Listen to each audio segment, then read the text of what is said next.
Manipurda COVID laina laijat ki luraba matamda sibana ba khangdana hotnakiba COVID warriors singbu thabak kaurakpa matamda mak tara khak hapagi khudong chaba lengak na pigani haibasi pende luraba tanfamda tawkriba thabak adu mak tara piraknaba natte haina All Manipur COVID Warrior Association AMCWA gi president Sinam Raja Sanana phongdokre ngasi Manipur Press Club ta pangthokiba pawgi mifamda Sinam Raja Sanana hai COVID warriors singna numit chamani mathau tawragadi thabak lawrakpa matamda makoida priority pigadabani haina India gi Prime Minister na phongdokpa leirapani adubu Manipurda wafam asi khanabagi mahutta mak tara haplagani haiba wafam asi yaba ngamloi tungda COVID warriors sing asigi secure oigedaba mawongda thabak paikhatpiu Manipur gi luraba first wave amadi second wave matamda tangkak ani thokna tha amarom changna lengakna lawkhiba COVID warriors singbu emergency matamda lawkhibani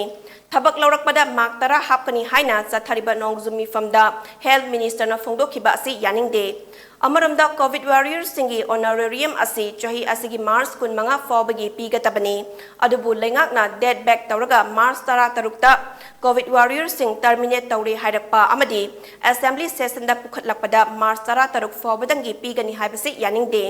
COVID warriors singna thabak leptana tawi haibasi khangnaba CMO singda inquiry tobiu haiki